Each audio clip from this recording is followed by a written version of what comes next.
हो रहा है अभी, इसका मतलब चल रहा है।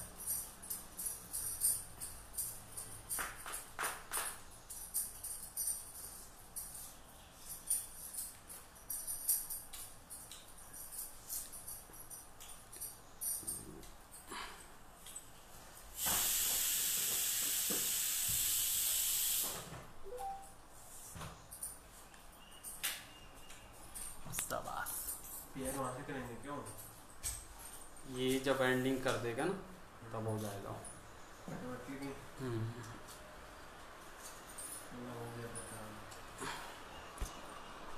कब करेगा? पता नहीं।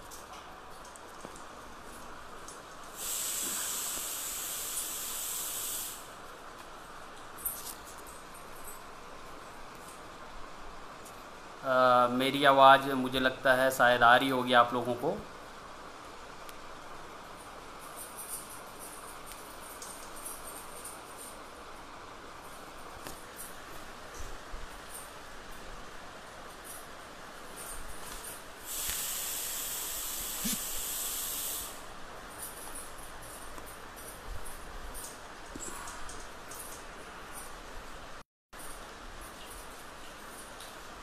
मुझे कृपया कमेंट में बताएं कि मेरा जो है ध्वनि आ रहा है कि नहीं आ रहा है, मेरी आवाज़।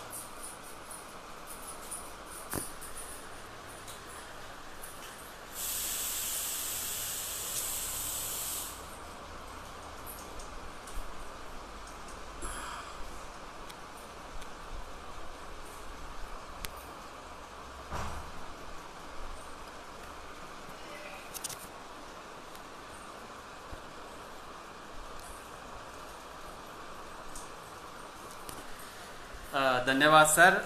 मैं आभार व्यक्त करता हूं सप्तऋषि परिवार का, जिन्होंने मुझे ये अवसर दिया, तथा उन साहित्यिक मनीषियों का मैं धन्यवाद करता हूं जो अहर्निश जो है साहित्यिक कार्यों पे लगे रहते हैं रात दिन। और विशेष तौर पर मैं धन्यवाद जो है मैं प्रणाम करता हूं डॉक्टर सुशील सेमवाल जी का, जिन्होंने मुझे ये अवसर प्रदान किया। समय का थोड़ा मुझे कहा गया है कि समय जो है मेरे लिए 20 मिनट का कहा गया, तो मैं समय को ध्यान रखते हुए अपने काव्य को पढ़ता हूँ। और आप लोग अच्छा लगे तो उस पर कमेंट कीजिएगा। मैं प्रारंभ करता हूँ कि है जन मन के शुभ गुण, मैं करूँ तेरा अनुसरण, मैं करूँ तेरा अनुसरण।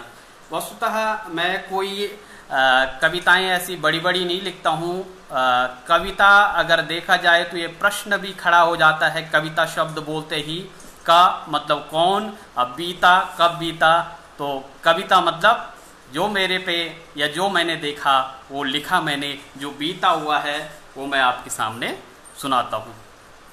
सर्वप्रथम मुझे देखने को मिलता है कभी कभी क्या होता है कि कुछ प्रतिभाएं जो है वो समाज में बौनी पड़ जाती है, क्योंकि उन्हें कोई अच्छा मंच नहीं मिल पाता है। वो बौनी क्यों पड़ती है? क्योंकि उन्हें कोई मंच नहीं मिल पाता है और इस कारण वो आगे नहीं बढ़ पाती है। तो इसी पे मैंने एक छोटा सा एक पद्य लिखा था कि निराश मत होना है प्रतिभा के दीप, निराश मत होना है प्रतिभा के दीप, भले सूरज की सत्ता में तुम्हें पूछा न गया हो। निराश मत होना हे प्रतिभा के दीप, भले सूरज की सत्ता में तुम्हें पूछा न गया हो, लेकिन अंधेरे के साम्राज्य के तुम मसीहा हो, लेकिन अंधेरे के साम्राज्य के तुम मसीहा हो। तो ऐसी ही छोटी छोटे पद्य मैं लिखता हूँ। मैं आपको कोशिश करूँगा कि आपके जो है भावों को जान पाऊँ और अपने शब्दों में उन्हें व्यक्त करने की कोशिश करूँगा। जी, वर्तमान की सबसे बड़ी जो समस्या है वो आती है वैल्यू एजुकेशन, जिसे कहते हैं मूल्य शिक्षा, जो कि है आज मूल्य शिक्षा पूरी धराशायी हो चुकी है। आज मूल्य आपको देखने को नहीं मिलते हैं, मूल्यों का हनन होता है। तो इसी उस पे मैंने देखा है समाज में, और समाज की चीज़ों को भी एक जो है लेखक लिखता है, एक भाव जिसके जो भावों को व्यक्त करता है इंसान, वो अपने भावों को लिखित रूप में व्यक्त करता है, और मैंने भी वही करने की कोशिश की है। तो मैं आपको सुनाता हूँ। चरित्र बिक रहा है कौड़ियों के भाव से, चरित्र जो है वो बिक रहा है कौड़ियों के भाव से, मूल्य शून्य हो चुके हैं मनुज के कपाल के। चरित्र बिक रहा है कौड़ियों के भाव से, मूल्य शून्य हो चुके हैं मनुज के कपाल के। संवेदनाएं मर रही है दलालों के बाजार में, संवेदनाएं मर रही है दलालों के बाजार में। दरारें पड़ रही है संस्कारों की दीवार पे। आज जो है हमारे संस्कार जिसे कहते हैं, संस्कृति और संस्कार जो परंपरागत दिए जाते थे, संस्कार शब्द देखा जाए तो संस्कार मात्रजन्यम ज्ञानम स्मृति, जो आपकी स्मृति में बिठाया जाता है वो संस्कार होता है। तो बच्चे को जो पहले संस्कार दिए जाते थे कि आपको अपने से बड़ों की इज्जत करनी है, उनका आदर करना है, आज वो संस्कार क्षतिग्रस्त होते दिखाई देते हैं। तो इसी पे मैंने ये पद्य लिखा था कि चरित्र बिक रहा है कौड़ियों के भाव से, मूल्य शून्य हो चुके हैं मनुज के कपाल के। संवेदनाएं मर रही है दलालों के बाजार में।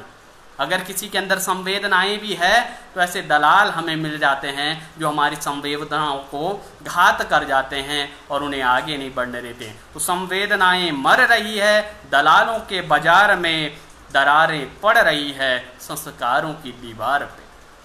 तो ये पद्य मैंने जो देखा है उसके अनुसार लिखा है। मुझे लगता है आप लोग जैसे इसमें प्रतिक्रिया देंगे वो आपके ऊपर है।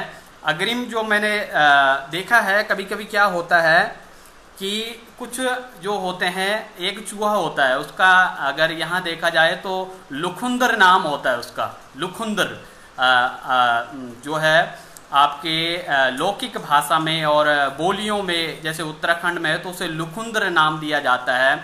तो वो क्या करते हैं कि वो नाज की जो बोरियां होते हैं वो काट देते हैं नीचे से। तो वो नाज की बोरियां काट देके और उन्हें ये लगने लग जाता है कि अब हम लोहे की जो दीवारें हैं उनको भी जो है अपने दांतों से चकनाचूर कर देंगे। तो इसी उसको मैंने थोड़ा बहुत लिखने की कोशिश की है। ये व्यंग्य भी है। और आज मेंढक अभिमानी हो चुका है, आज मेंढक अभिमानी हो चुका है, जब से पर निकले हैं तूफानी हो चुका है। ध्यान दीजिएगा, आज मेंढक अभिमानी हो चुका है, जब से पर निकले हैं तूफानी हो चुका है। जंगे ऐलान करता है गिद्धों के लिए, जंगे ऐलान करता है गिद्धों के लिए, ऐसा बड़जुबानी हो चुका है, ऐसा बड़जुबानी हो चुका है।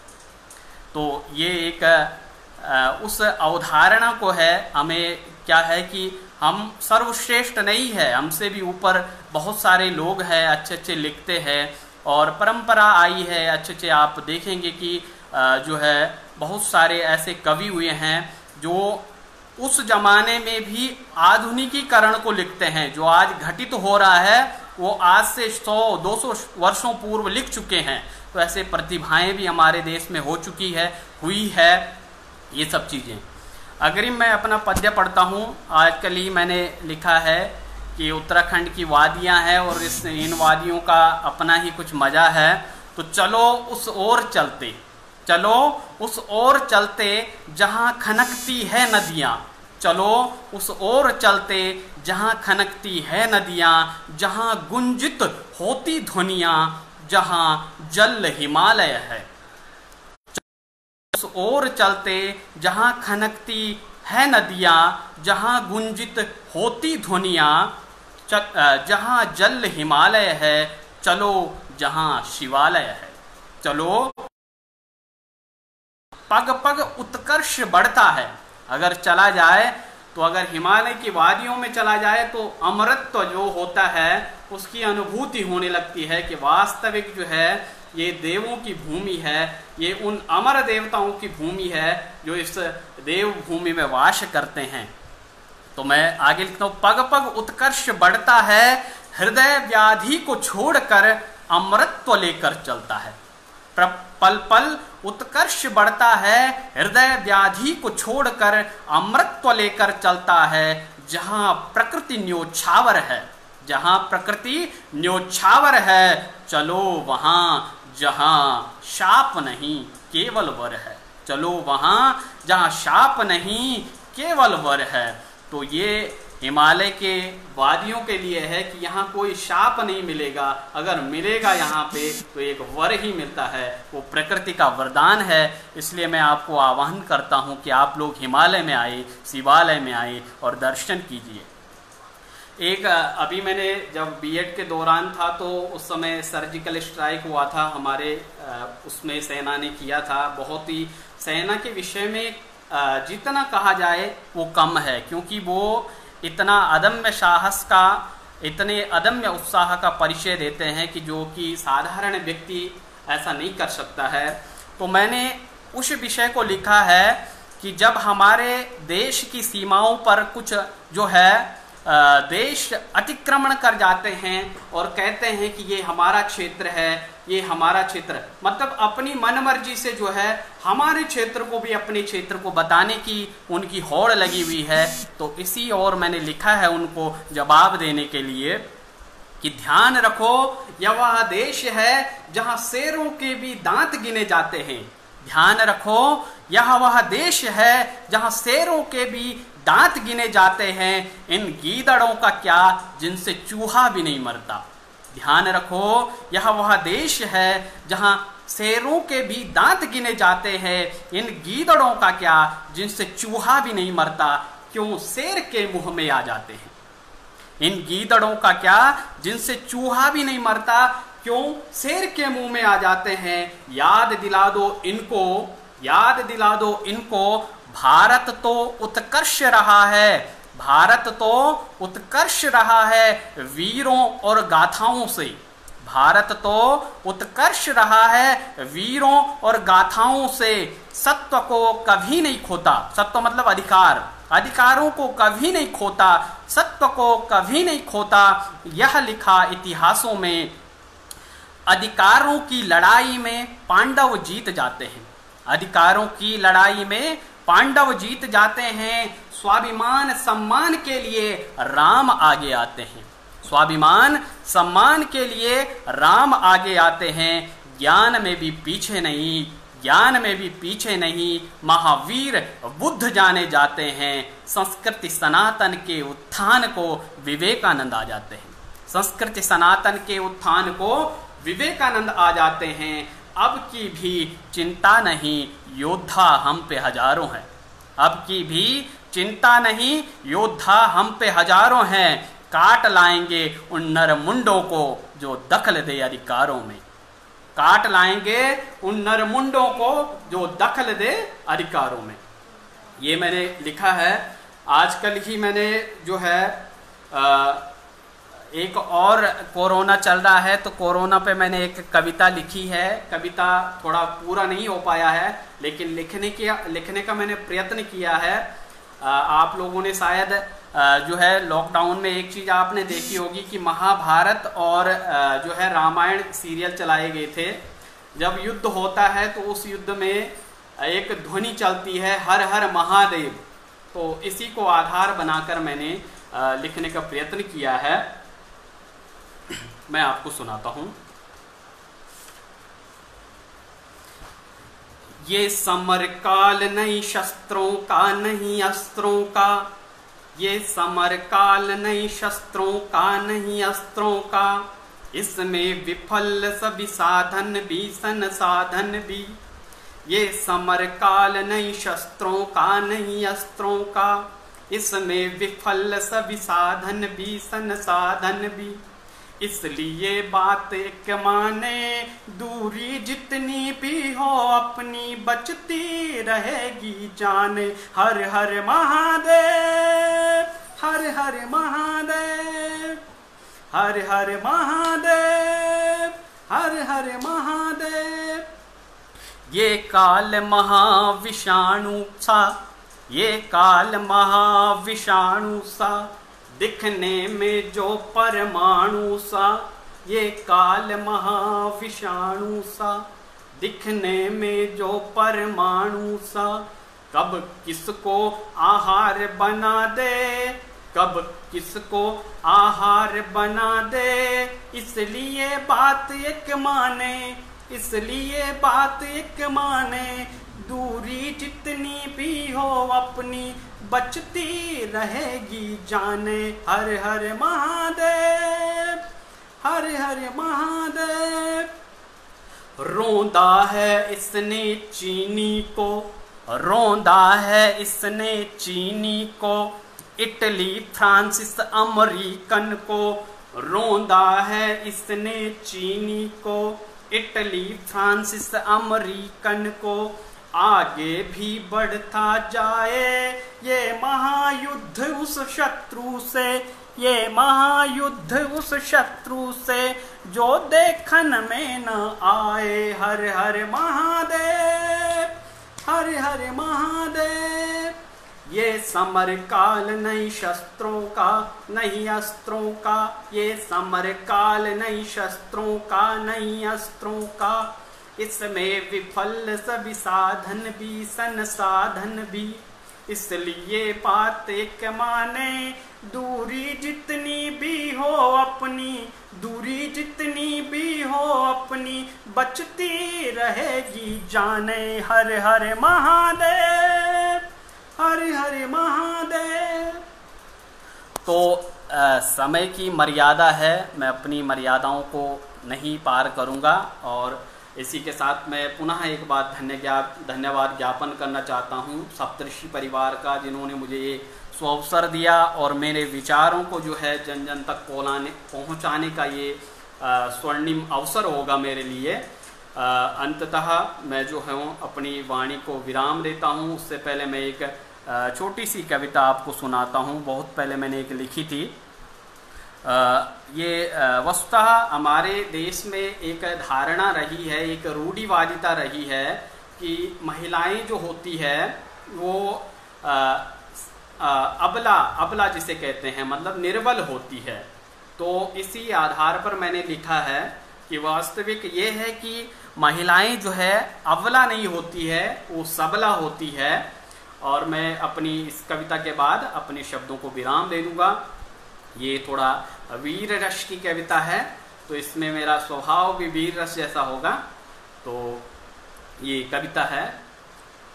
मस्तिष्क का भांडा फोड़कर, मस्तिष्क का भांडा फोड़कर, मस्तिष्क का भांडा मतलब उन विचारों का भांडा फोड़कर जो ये अवधारणा रखते हैं, जो ये विचार रखते हैं कि नारियां जो होती है वो अबला होती है। तो इसी पे लिखा है कि मस्तिष्क का भांडा फोड़कर, रूढ़िवादिता को मरोड़कर, आक्रांतता से जो विजय पथ की ओर जो स्वबल से बनती है सबला, वह नारी न कभी थी न कहीं जा सकती है अबला। मस्तिष्क का भांडा फोड़कर, रूढ़िवादिता को मरोड़कर, आक्रांतता से विजय पथ की ओर जो स्वबल से बनती है सबला, वह नारी न कभी थी न कहीं जा सकती है अबला। है संकीर्ण सोच जब भी पथ पर आती है संकीर्ण सोच जब भी पथ पर आती है, वह स्वाभिमानी उससे टकरा जाती है। वाणी का जब भी उस पर आघात होता है, सीता सा धैर्य उस समय भी होता है। वाणी का जब भी उस पर आघात होता है, सीता सा धैर्य उस समय भी होता है। इसके आगे है, मैं थोड़ा विस्मृत हो रहा हूं, इसका अगला छंद पढ़ लेता हूं। सुंदरता की देवी अब राज कर रही है, कहीं वीरांगना सी लड़कर नवकाज कर रही है। उत्कर्ष मेरे वतन का आकाश छू रहा है, नारी का वर्चस्व धरा पर फूल रहा है। जी नमस्कार, धन्यवाद। जयतु संस्कृतम जयतु भारतम। स्वतंत्रता दिवस की आप सबको हार्दिक शुभकामनाएं और स्वस्थ रहिए, मस्त रहिए। मैं ईश्वर से प्रार्थना करता हूं। आपका पुनः एक बार धन्यवाद।